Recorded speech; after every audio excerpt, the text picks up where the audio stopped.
In the little time that Disney has been able to promote the Defenders and all the shows that they produced for Netflix, they've actively done more to advertise these shows and expose them to a new audience than Netflix ever did in the entire time that they owned them. Just insane. Charlie Cox made a special message letting people know that they can watch Daredevil. There's even been commercials with the Netflix shows highlighted on them saying now on Disney Plus original series, showing off all these characters.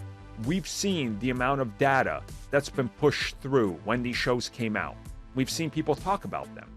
We've seen people talk about them for the very first time, saying they never knew these shows existed, despite having owned Netflix. And it's kind of interesting that if you look back at old reports, which again, you guys know I have a couple files, it's just like important things. I go back and look through, and you notice that Netflix barely spent any money ever advertising these shows. The advertisements we saw for them were Marvel and Disney themselves advertising at comic conventions or anything. Netflix, not once did they put together some sort of commercial or ad or anything telling you where to watch these shows. You just didn't know.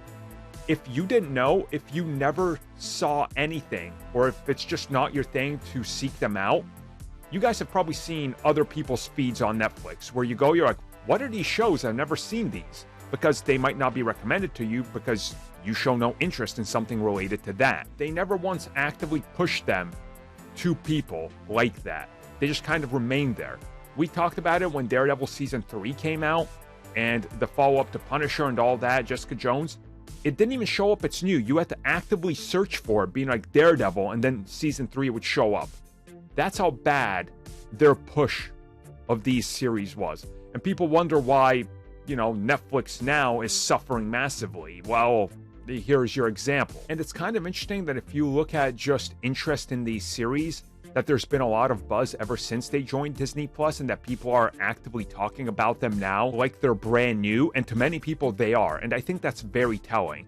And just from what I've seen, which I can't disclose many numbers, there's been a huge amount of people on Disney Plus who have watched these series for the first time and love them. I can't tell you how many in 100, but it's pretty significant. So the fact that these Defender shows are doing such huge numbers on Disney Plus to people who could have watched them prior to Disney Plus but never knew that they existed is pretty telling, and tells you just how much Disney actually cares about pushing these characters because they have plans.